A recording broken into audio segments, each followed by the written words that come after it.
Meghan Markle. True. Is that a surprise?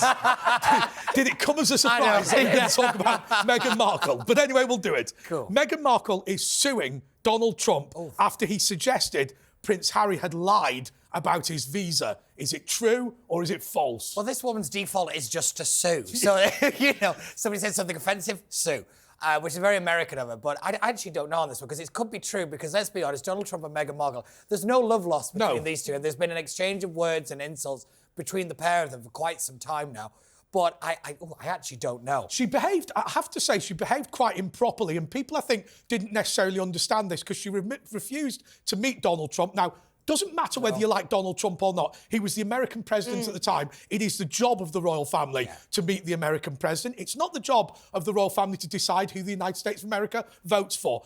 But Meghan said she was on maternity leave, which we didn't really believe. But then she edited that magazine, didn't she? Yeah. What was it, Vogue or something? Yeah, exactly. And this is, I think, it always reminds me of when Donald Trump came to the United Kingdom and everyone was like, oh, but think of the Queen. The Queen met Idi Amin. I'm pretty sure that, the Queen can handle Donald Trump. Well, the reality is, and this is the bit that people forget, so there was a big debate about whether the Queen liked Donald Trump. Yes. There's no doubt she did, because always remember, her job is to make people pro-British. Yes, That was not a problem with Donald Trump. Donald Trump said the only sad thing about his visit to the United Kingdom was his mother hadn't lived long enough to see it. Yeah. I mean, that was it. Completely agree. And I think this is the one thing that Meghan, again, could never quite get her head around, is her job was not to have an opinion. Her job was literally to put Britain first, to, put on the show, do all the kind of pomp and pageantry and stuff, and that was her job. And I don't think she ever fully grasped that. Or, more importantly, she didn't want that to be her job. Ollie, I'm just going to say this to you, because I think this was part of the problem with Meghan. Now, look, Meghan has successfully persuaded the world, I think, that the reason why people in Britain don't like her is because we're all racist. I think she succeeded in that message. However, I think the real problem was that she refused to accept that really most of the royals are there just to kiss babies and walk round. She can't start calling the shots in a country. I mean, I remember that instant where she said, she was summoning like the Commonwealth General Secretary to discuss her role. Now you can imagine, what Britain's like. You can imagine what would have happened. Going, no, she did what? My good God! And it will have really reverberated in Buckingham Palace. But I think that what she forgot was that whilst people will bow and scrape to her in her position, people like the private secretary to His Majesty the King are much more important than she is. Yeah, and you can't have it both ways. If you're in the royal family, your job is to be non-political. You have to get along with everyone. So the fact that Meghan was refusing to meet Trump, the fact that she's trying to get involved in politics, make your mind up, Meghan. Do you want to keep your royal title so you can keep selling your lifestyle brand and profiting from it? Or do you want to actually give that all up? Like, if you want to get involved in politics, Meghan, give up the title. But she's clinging on to that title because she knows in America she's profiting off the royal family name. The Duke and Duchess of Sussex, they are using that as a marketing firm, and that is wrong. She should be doing a duty to the UK as a Duchess of Sussex, but she's doing a dish duty. So I think the Americans, they can have her. I have to say to you, Lois, I mean, look, I'm gonna be. I can't stand Meghan Markle, but let me. Let me offer a defence of her. It is quite difficult if you're one of these fairly minor royals to have a role in life. They've had problems before with jobs and whatever they're going to do. Is there I know there isn't, but is there an argument is there an argument that goes that she's doing the right thing by monetising her royal status? What else is she meant to do with it? Well, the thing is, she wasn't a minor royal, was she? She was actually, fair they called them the Fab Four. She had a real opportunity to use her position. If it was genuine that she wanted to help people, she had the most amazing platform, but she had to curtsy to the Duchess of Cambridge, which she wasn't going to do. No. She didn't get the right tiara, did she? But, the tiara incident, I have to say, I think really put her in her place. And just to remind viewers and listeners what happened, she went round, looked at all the tiaras owned by Her Majesty the Queen, and then decided that she wanted one with green emeralds.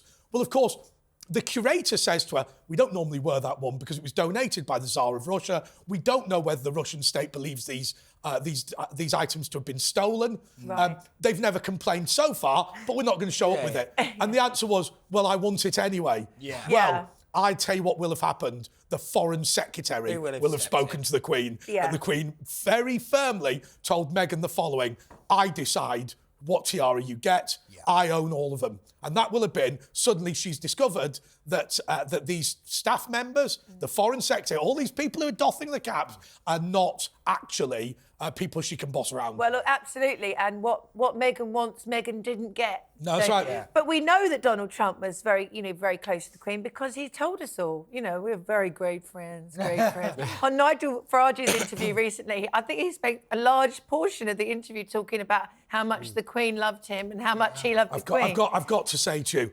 every single former head of state in Britain, and there's only been one, was given a dukedom.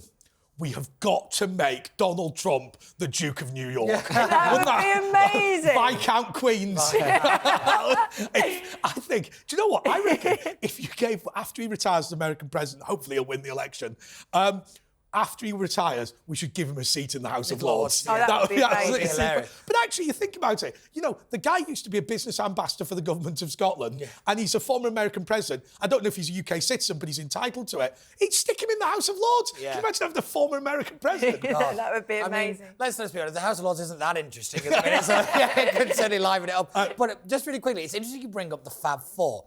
And I think this was always the bit where the Queen felt the betrayal the strongest, is that for a long time, the Queen had positioned Harry and William to be the next generation, to be like the ambassadors for Britain, to go out around the world, to do the charity work, to do all this stuff. And then when Harry left, I think she took that incredibly personally. Yes. And I always think that's the bit that really stung for the royal family, was that plan, that position, that kind of next generation of royals was just torn to shreds. Okay, in an instant. can I do a bonus point? Can anyone tell me what the Duke of Edinburgh reputedly said about Meghan Markle? Anyone know? Something not repeatable on my At least Wallace Simpson would shut her gob. Really? Yes. Okay. Wow. I don't know whether that's true, but I so hope it is. Okay, Pete. So is Meghan Markle suing Donald Trump? Is it true or is it false? Well, she's suing pretty much everybody else, but no, I'm going to say this one's false. It's absolutely false! They've run out of money. Over 6 million illegal immigrants have crossed the border from Mexico to the United States since Joe Biden became president. Is it true or is it false? Oh, well, you know what? I was reading recently about how Russia, when they wanted to destabilise regions around their periphery, one of the techniques that they use is to facilitate refugees to be able to go through Russia to go into the other countries. It's seen as a way of destabilising countries, messing up their culture, their, what they've got, their amenities. I can't think of any other reason, apart from socialist or communist principles, why Biden would be infiltrating his country with, again, going back to Trump and that particular interview, with known criminals. This immigration situation is really, really bad. And I think, I don't want to be disparaging about people who come to the country, but there is a lot of third world practices that are now breaking out in both America and Britain. And I don't think that has culturally enriched anyone. Yeah, since Biden took office, there's been 7 million known illegal crossings into the United States, and that's just what they know. Ollie, the question says 6. No, it says... it's gone up. Over 6. Okay, let me say that, let me say that again, just to... It is over 7 million, but I'll say it. Right, no, sorry. The guy who wrote the question said 1 million have arrived today. No, technically it's 7.2, if you must know. Yeah. But I hate you. I'll say over 6 million, just... Okay. How many thousand is that a day? Is that 3? If it's 6 million... My maths isn't that good at this time of day. But here's an interesting point about it. We've got over 6 million. You're saying it's 7 million. You're saying it's 7.2. It's a lot. These variations are not minor. No. This is enormous numbers of people. And it's totally out of control now. So in New York, the mayor of New York, Eric Adams, is now dishing out credit cards, preloaded credit cards for illegal immigrants. Yes. They're housing them in hotels. It is out of control. Yes, the woke rabbit has forgotten the phone. What about all the people in America who are trying to get genuine visas, to be productive members of society, and they can't get a visa for love nor money? And then you've got, as you say, people coming into New York, getting preloaded credit cards. It's very Well, strange. the producer of this show was telling me, because he lived in the United States of America with his girlfriend, and he said that they basically had to spend a day at the embassy. And, like, he's got a job, legitimate person. And then, you know, it was like, Pete, it's exactly the same as when we were in that COVID lockdown. And, you know, there was all this testing at the border and all, you can't travel. But if you arrived on a boat, you're all ticketed out. Exactly. I'll tell you something that I witnessed personally. So in December, I was in Phoenix, Arizona. What they're doing now, they're actually flying in illegals on commercial airlines. They're undocumented, they don't have passports. I was in the queue where you have to obviously have the scanner with the security, you take your bags off. They had a child and an African migrant. The child was Latino, the African migrant was obviously from Africa. Clearly these weren't family members. They were being ushered in, no security checks. I saw illegal immigrants on the plane. Because American security is fearsome. I mean, I had to give my eyeballs, lay hands and all this stuff. In some airports, if you're an illegal immigrant, they will ask you if you will allow them to take a picture of you or not as you're going through security. So you have the option. They won't even take a picture of you. And you could be a criminal, you could be a killer. They don't know who you are. They are now flying them into Democrat cities like Chicago and so is it deliberate policy by the governors? Deliberate by Biden. There's an amazing thing, Pete, with Joe Biden, which I was really surprised by. So, and if I'm wrong, please forgive me, but the governor of Texas, so what people forget is the border is both the border of the United States of America and the border of Texas. So the governor of Texas has claimed his right to put up border security, and Biden's tried to pull it down. Yeah, there's this big, like, people are like, is America going to start its first kind of civil war in a very long time on that border crisis? And luckily, tensions seem to have died down for what I've been reading, but it's a hotly contested issue.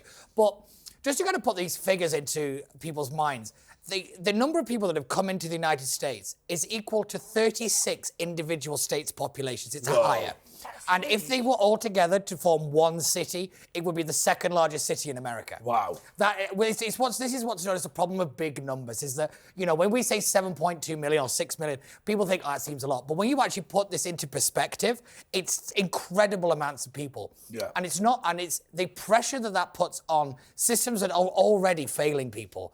That's what really annoys people. And that's interesting. It's Joe Biden who said, yes, it's President Biden. He said he's calling me to talk about, you've forgotten, have you, Joe?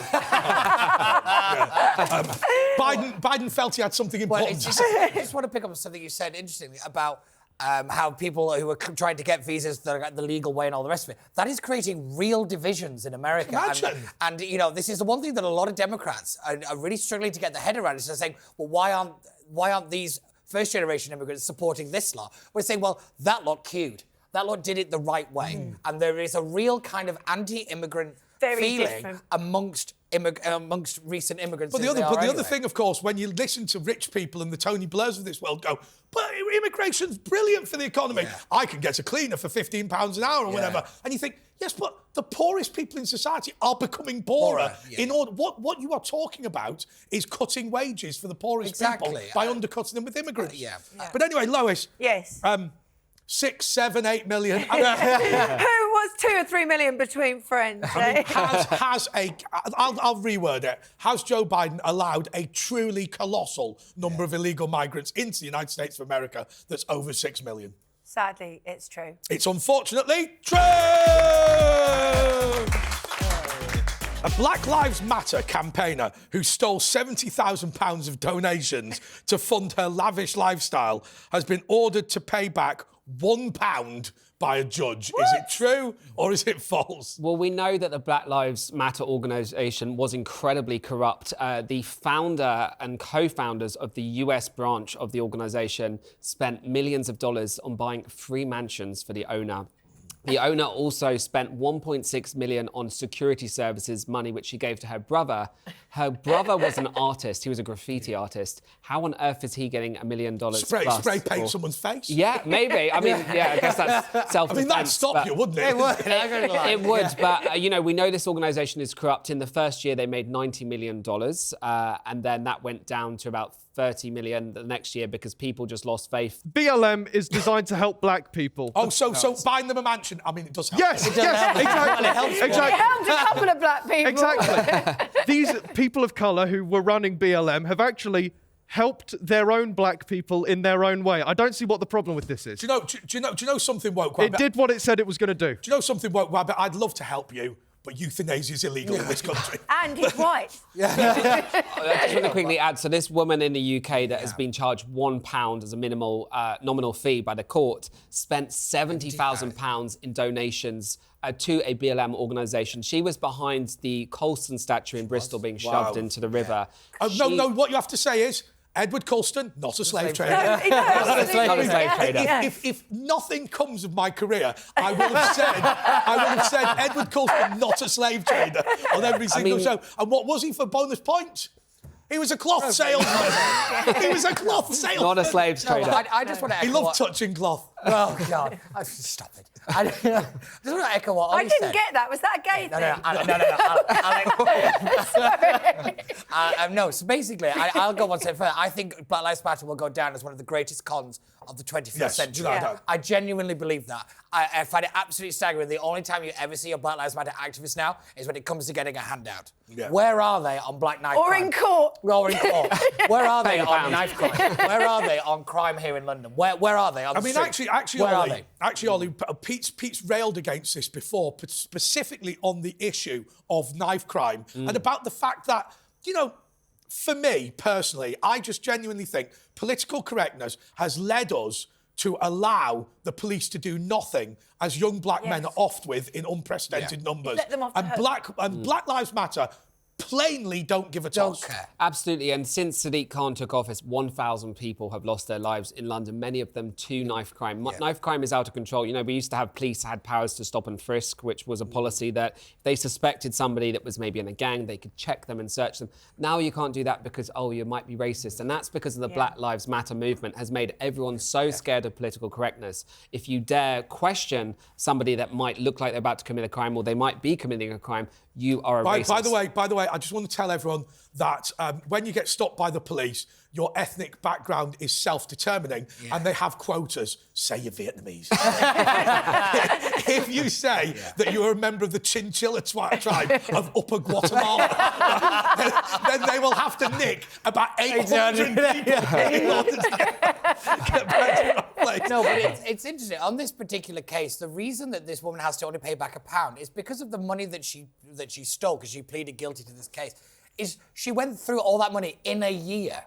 £5,000 on Uber drivers as Uber. well. I get a lot of Ubers, but that's quite significant. It's an Uber. Uber Lux. So basically, when they've had to say it's £1 because this girl's got no money left. It's not that difficult to get through £70,000 in a year, is it? But yeah, she did it on beauty treatments, Ubers. Yeah, exactly. See, essential. Essential. But no, it is staggering. But it does have the opportunity. The CPS can put this figure up. But it's just the fact that she's got no money. And like you said, this money was given, I think, in good intentions by many people to try and help in this issue. But my bigger question is, why is it we only ever see Black Lives Matter now when it comes to getting money from somebody? Yeah. They don't care about the bigger issues. They don't care about the wider issue. But they only ever see them picking up when they want to call the countryside racist. That's the only time, because it's low-hanging fruit. They've set black communities back decades in civil rights because they've destroyed their own movement, and it's very sad. There's a great documentary, isn't there, where a lady goes around saying, where's the money? Where is the money gone? I've said this before, I've seen so many interviews with distraught black mothers whose kids have been killed. Oh, it's horrendous. Who said that stop and search being stopped because of racial profiling or whatever, it has killed their kids. But the other thing is, we are going to have to move on, but I will say one thing about racial profiling. There's nothing wrong with that, in my view. The vast majority of burglars are white. So, Ollie, has a Black Lives Matter activist not been forced to pay back what she stole and just been asked to pay back £1 instead? Is it true or is it false? It is true. It is absolutely true! Maybe we should prove. That Was the Woke That Was continues after the break. Welcome back to That Was the Woke That Was. OK, so to Pete, Yes. Nigel Farage has claimed that Reform UK will get more votes than the Tories at the next election. They've picked that one for you, haven't they? Look at his face. Look at his face. I swear, this show is going to give me like an aneurysm. Before you answer that question, Yes. Pete, look, I was talking to a Conservative candidate. What he said to me was that if Reform got consistently to 15%, and they haven't done that yet, but if they got consistently to that, people like deputy chairman of associations, people from executive councils would start leaving for Reform. Yeah. And that is the danger. Yeah, I think that's right. It's when you start to lose the kind of institutional structures of local Conservative associations. Yes. That's when you start to have to panic, because that's when you don't just rebuild the top of the party, you have to rebuild the bottom of the party. And you say that won't happen. I don't think we're quite there yet, because what I think is likely to happen is that Conservatives will stay home rather than jump to Reform. I don't think they've quite drank the Kool-Aid as much as many people have in this studio. Excuse me? You're excused. You're very funny today, Pete. No, but the reality is, the reason why Nigel Farage is saying this is that what is going to happen... Tell me, why is is Nigel that Farage Nigel saying is laying out the excuses already. Is that Reform might poll very, very well, but still win 0 seats. What Nigel went on to say in that particular interview was that how many seats they win, oh, well, that's all a game of Westminster. In other words, they're going to start blaming the electoral system for the failure. Although, to be fair, Nigel Farage led a party, I forget whether it was Brexit or UKIP, who got more votes than the was SNP UKIP. and no seats. Yeah, I think that was UKIP that's a bit in unfair. 2050. Yeah, so you can keep playing this game, but the fact that you start bringing it up now and not like 2 years ago, sorry, you just seem to say you're complaining about the rules of the game a little too late, in my opinion. Has Nigel Farage said that Reform UK will get more votes than the Tories? He has. He has. It's true. It's absolutely true! Right. Gary Lineker has signed up to host a new Channel 4 reality TV show about illegal immigrants called Dinghy Wars. This is Is for it me. true or is it false, Lois? Dinghy Wars. Jesus Christ. It's like robot wars with dinghies. Do you know what? I wouldn't put it past. No, it's so ludicrous, isn't it? So Well, what was the idea of the programme? What, that they fight each other on the dinghies? What is this like? We fight them on the beaches? The purpose of the programme has not been fully announced. I.e., I've got no idea. We made it up last night. Gary Lineker, has he taken in any refugees? Because he did have some. I think he took one in, didn't he? Did he take any in? I would say he took Well, one would it in. be only fair if he's doing a programme called Dinghy Wars that he takes in a whole dinghy full? Yeah, so what you could do is, like, the winner of the show could move into Gary Lineker's. Yes, yeah. I don't think it's true. It's basically track and field, but international and across the water from France to Britain. I'm looking forward to it. Everyone wins because they all get to stay when they get here. I think it's a show of amazing diversity. Yeah, that's right. So the winner gets to stay in Britain, and the loser gets to stay in Britain, and all the participants get to stay in Britain. And then they bring their families over. That's right. There was some concerns the show was a little bit biased. So our head of diversity got dressed up as a rabbit, which means that what he can do is he can advocate for left-wing stuff and also completely discredit his own case by being dressed as a rabbit. What's discrediting about being a left-winger? We're now up to 5,000 known people have come into the UK or across on these That's dinghies. 5,000 just winners. Just this year alone. And they expect that number to rise as the weather gets They better. have one day where there was 1,000. Yeah. There's a major problem with legal immigration as well. The enormous numbers that are coming in, most of them are not coming on dinghies. Yeah, exactly. We need to check that because we saw a guy that overstayed his visa. He came here illegally in Bradford from Bangladesh. Yes. He was on a student visa. He overstayed his visa. He assaulted a woman. He was released on bail. 5 months later, he stabbed this woman to death in front of her 5-year-old son. Oh, that's and he's on the loose. So this is somebody that did come here illegally, yet he overstayed his welcome. So, the Home Office should be checking every single person's visas, who should be in this country, who shouldn't be, and, get a check on that. And we need real talent coming to this country. Pete, can I just say this to you, though, right, about these student visas? Yeah. When I was a student, I was 18. I didn't have grandchildren. Yeah.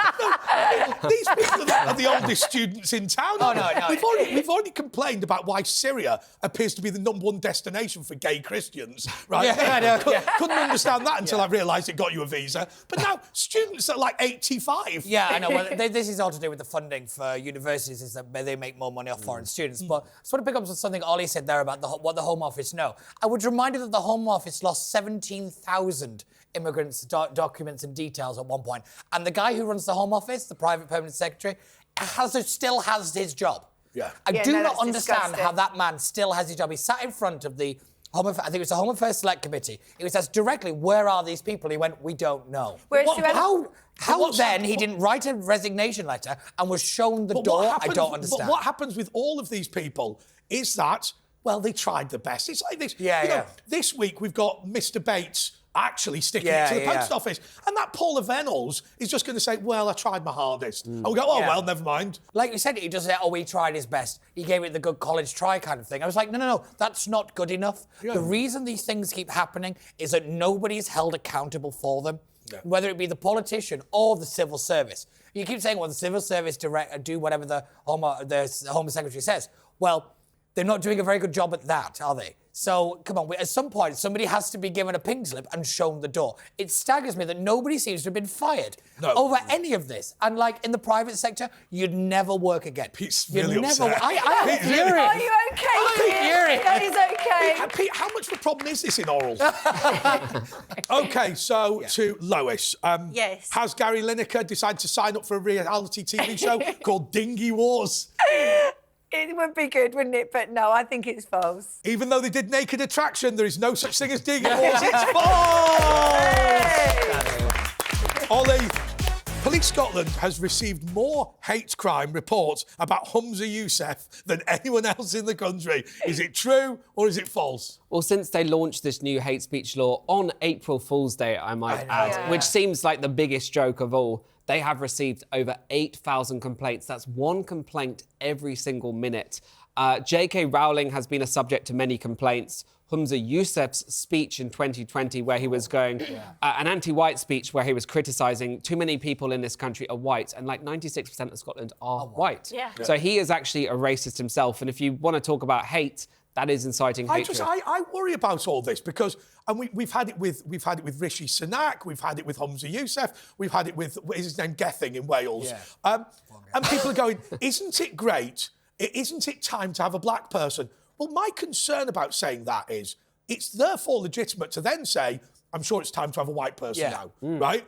Now, you know, we're not blind to colour. We're obsessed with it. When I was a kid, the #1 political issue in this country was not race. It now is. Class. It was class, wasn't it? Yeah. They've made it a complete political issue, and now in many companies they don't necessarily hire on talent. They have diversity, equity, inclusion officers, which, by the way, get huge salaries, 6-figure salaries, to diversify the workforce. So they're actually hiring people that have less skills, less talent for specific jobs based on race. The end of this, the end of this is you end up with the woke wabbit, don't you? I mean, that's why we got him. I mean, he's absolutely useless. Diversity. But have you heard about the Scottish Hate Investigation Task Force? Come on, Lois. Scottish Hate Investigation Task Force. That's not what it's called, is it? No, it's one of my little jokes. Unbelievable. That's a bit like Trotters Independent Traders. No, but Ollie's perfectly right. That it's one complaint roughly just over a minute in a week. And what was quite interesting is I remember last week we said that the police have been given no additional resources to do this. So we thought, well, at least that's good. It turns out that all of the resources now have gone onto this, and it's now become the #1 criminal issue in Scotland. Not burglary, not murder, not drugs. Hello. It's all this issue. This is the hate crime line. I'd like to report something. Oh wait, sorry, no, wait. Something's being reported to me. or am I reporting? He's just all over the place. I'm reporting. Andre misgendered me just then. He said he. Right. We've been You're through this. non-bunnery. Non-bunnery, there we go. I think that was genuinely your worst performance. So you forgot whether you were phoning someone or being phoned up. Useless. Try again. This is how you do it. OK, yes, it's Humza Yousaf. Hey! He says, can I have political asylum in England? No. No, goodbye. But I'll tell you the good news, the very good news. Last week we were talking about the fact that I believed, and I think we all believed, that we would all be arrested at some point by Scottish police. They've confirmed now that if you say what you say in England, you will not be arrested. Yeah. Although I did say last week, I genuinely think, you know, me, Mike Graham, Julia Hartley-Brewer, Nigel Farage, the lags of Dewey. I think it could have been quite good fun. It sounds like a great dinner party, but no. But The problem is the dinner is made in a prison kitchen. But this has also been a big kind of major embarrassment for the SNP because they've had to start climbing this down because it has just been an embarrassment. The police have started to make very public comments, not just the police union, but the actual police force itself has started to say, we're starting to look like idiots here. And once that starts to happen, this is a political nightmare for Humza Yousaf. And they're still clinging to it and say, oh, well, it's not the real purpose of it, it's not the real intention of it. Well, I hate to break it to you, this is the political reality of it. And I think this is going to be a lot of egg on the face for the SNP because I don't, even the people that I know who sit very firmly on the left have said, this is ridiculous. And even when they're starting to say it, you just have to start to pay attention. You know what is ridiculous? This whole concept of hate, Lois, I mean, it's just, well, I hate it. Yeah. but look. It's S-H-I-T. I mean, no, you know, people say, what is the number one thing that people say about you on Twitter? Fat. I don't care. I don't care. Right, people, oh, no, you can't say that me, I'm very offended. Has Police Scotland received more complaints about Humza Yousaf than anyone else? It is true. It's absolutely true! That's good. That's a good one. Fact that. Pete, a top Tory MP has apologised for sharing MPs' phone numbers on Grindr after being caught in a sexting scandal. There were some rather explicit photos of William Ragg that were out there in the zeitgeist, as it were. And this person has basically blackmailed Will to get some phone numbers out of him, of other MPs, on the basis that he said he would release them to the press of these explicit photos.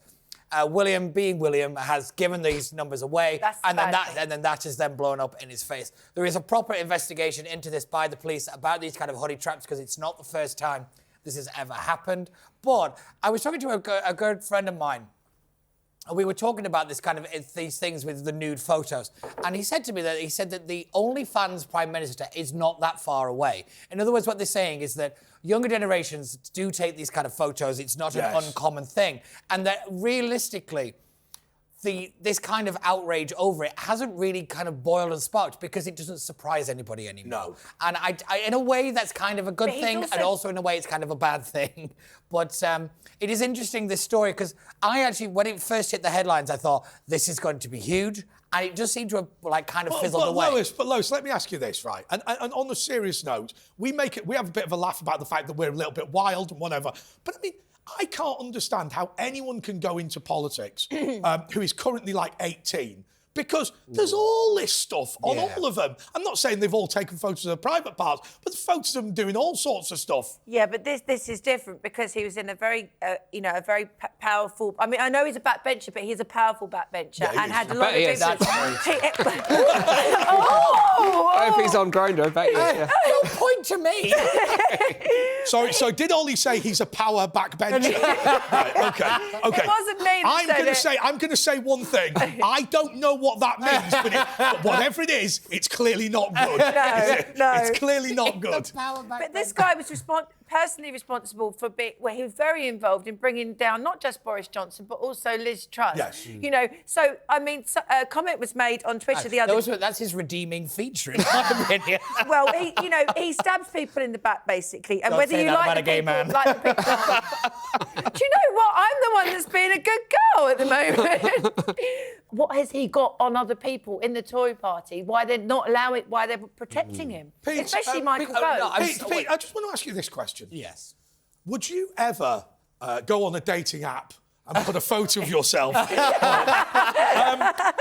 Could that ever happen to you, Pete? Yes, yeah, it has, and I think you've shown it on this show, if I remember. Can I see? No, you've all seen Here it. we It's go. on Here we Instagram. go. Right, I'll tell you what, we're going to put it up on the screen for the viewers, but you can look at it on the phone. Oh there my we go. God. What is going on here? Well, I'd like to point out I've lost a little bit of weight, got in shape, thank you very much. But, you know, but I think this kind of proves the point now. Did you have a lot of success with this I picture? do. I've done all right, thank you very much. I think, by the way, for people listening on the radio, it is Peter taking a photo of himself in the gym, having lost a bit of weight. With a very low towel. Yeah, with topless. Because the problem is people on the radio are just going to assume. Yeah, for people on the radio, there is things covering underneath. Yeah, absolutely. But no, I think this kind of proves the point. Is that giving things... What it proves is that you are in favour of sexy, toxic masculinity, and I hate it. Right. Yes, I am. He really is in favour of masculinity. Yeah, toxic masculinity is the only fun type. It's the only fun time. Toxic people are the only fun I must admit, people. I do like a little bit of toxic masculinity. And they seem to like me. Well, to be honest with you, on the serious note, Ollie, it's something that you've talked about a great deal. Yeah. Why can't blokes be blokes? Exactly. I mean, you know, look, bluntly, and I don't want to put words into your mouth. Your pull technique is to buff up, right? Go to the gym and look like a hard lad. Yeah, I mean, that's what we're missing in modern society, which, you know, it's great for people to be able to experiment and stuff, but we're not seeing these defined gender roles. So, you know, parents aren't like they used to be in some cases where you'd have a masculine father and a feminine mother. Now it's kind of being blended. Now you have the kind of transgender ideology being pushed on people. And, like, it's fine. It's amazing, though, Ollie. It's amazing the way that you've come into all of this because, you know, your background, maybe you can explain a little bit to us, but basically you were one of these social influencers or whatever, and you've really... Your experience has meant that you've completely about-faced, and now you are actually very... I mean, I think I'd go as far as to say terrified about the future of our society. Well, I am when it's being taught in schools. I am when it's being pushed on kids on social media. I think, you know... What, the whole trans stuff? Look, this is a great country, very inclusive. We support people that identify in different ways. Absolutely wonderful place to be. But when trans activists are saying, you know, they're victims of genocide or they're victims of hate speech because, like in Scotland, somebody is not using the pronoun they want, that is beyond a joke, you know. But I've got a friend of mine who turned to me and goes, Andre, you're a bigot. You're not willing to accept me for who I am. I went, no. I am accepting you for who you are. I'm just encouraging you not to have your genitals amputated. You are the person with a penis. Yeah. You're not the person with that. And I actually can't see how forcing these people down this route is accepting them for who they are. It's not... Well, you got very close to the line. But how far down the road of transgenderism did you get? So I did all the facial feminization surgery and I was booked in for a breast augmentation in Thailand, Bangkok. So appropriate place. But yeah, so I was booked in for that. But what is worrying here, Ollie, and this is a bit of a light-hearted show, but what we are talking about in you is somebody who came very close to ruining your life. Yeah, and you were groomed, weren't you? I was online, and so many people these days feel that. There was a study that's just been published in the Netherlands, which was a long-term study looking at people from the age of 11 to 25 with gender dysphoria, which means they were confused with their gender. Many of them wanted to be trans as a kid. Only 4% of those now over the age of 25 still have gender identity issues. That is staggering. So 96% grew out of those gender identity issues. So cut-off should be maybe 25 then. Even when you're 18, 19... Cut off is the wrong phrase. Maybe that's the wrong phrase. I didn't mean it like that. But I mean, it's going to happen. You know, more and more people coming forward who are just going to be left with a body that is just... mutilated. They've got real problems. Yeah, real problems. And what the doctors aren't looking at is the underlying issues with many of these young people have autism. They're 6 times more likely to be autistic. Especially girls. Especially the girls. We're seeing a lot of girls now transitioning and cutting off their breasts from a young age. And that is just awful that we're encouraging that as a society. I mean, one thing about chest binding and whatever, you know, breast you tissue... Get them in John Lewis. Yeah, breast tissue is particularly susceptible to things like cancer and whatever. Messing about is just not a good idea under any circumstances. But anyway, has a top Tory MP... let's just say this properly, right? Has the vice chairman of the 1922 committee... Well, to be fair, he has resigned that position. Okay. Has he gone on to a gay dating app? Yes. In Westminster? Yes. Sent photos of his genitals to someone he didn't know, Yes. Yes. And then, when he got blackmailed by this person, decided to send them the confidential details of various MPs and ministers. True. I mean, that is just... I just want to really say, What what did he I do really to you? like about this is it's a proper scandal. Yeah. Like, do you know, for a little while, we've not had a proper scandal in a it's bit, because but we this don't one's get got shocked all by of anything it. This anymore. one's got all of it in. In the words of Ricky Gervais, what did he do New Year's Eve? But no, Andre, this one is 100% true. True! That was The Woke That Was continues after the break.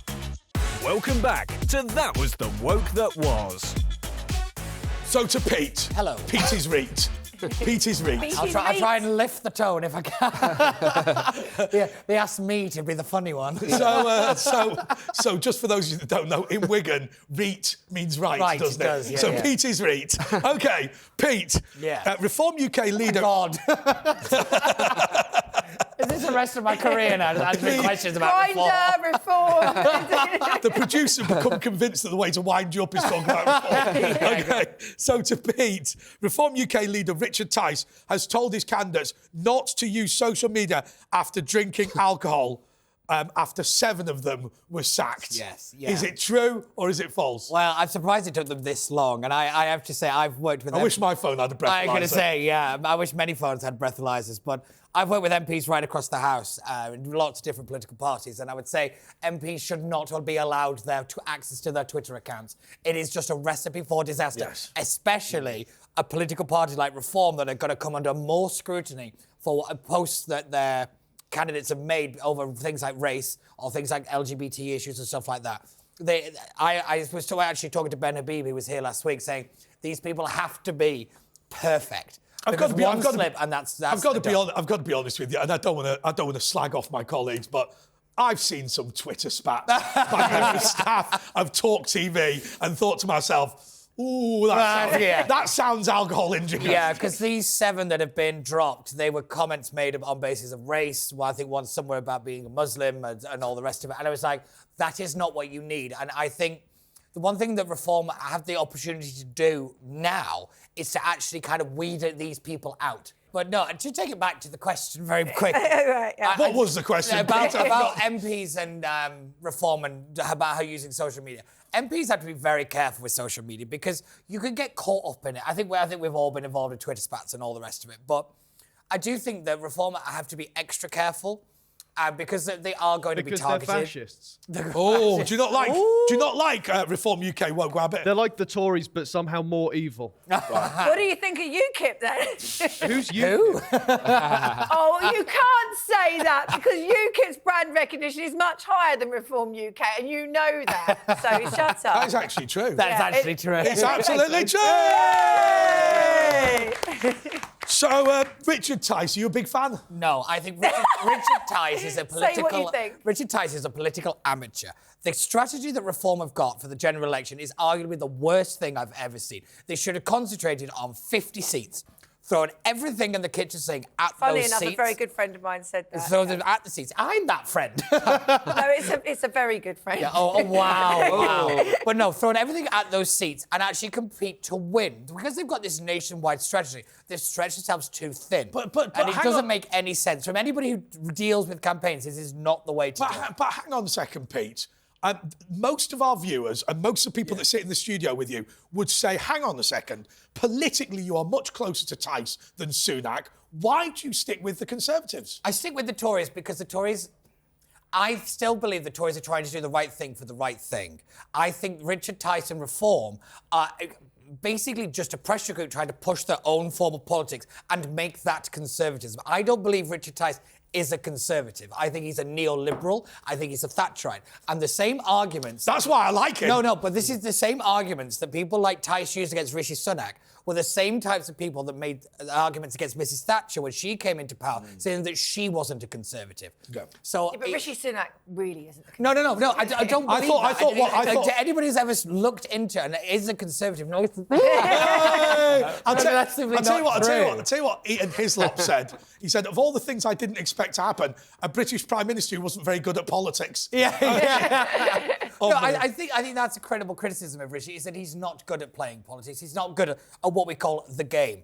And I think that's true. And I'm sorry, Richard Tice isn't good at the game either. I mean, let's look at his top team. You've got Lee Anderson, who I do like Lee, but he's polling third in his own seat. Why are you slagging off all my friends? It's better friends, darling. Okay, so Pete, has Richard Tice asked people to install a breathalyzer on their phone? Is it true or is it false? It's true. It's absolutely true! So now time for the final scores, and we discover who wins not only the golden carrot, but also a stapler, because I mean that's fallen to bits again. I mean I'm just wasting my time here. I'm having Gordon Brown flashbacks of that thing being launched at me. Okay, so what are the final scores? Woke Wabbit. Pete is on 100 million points. Yeah. Lois is on 100 million and 1 point. Oh! And Ollie is on a trillion, gazillion, bazillion points. Oh, Congratulations! Oh my God, that was fun. Nearly went over. Oh my God! Congratulations! Thanks, Woke Wabbit. Congratulations to Ollie London. Thank you so much to Pete Barnes. Thank you so much to Lois Perry. I'm going to have a drink with Hope Not Hate. Yeah!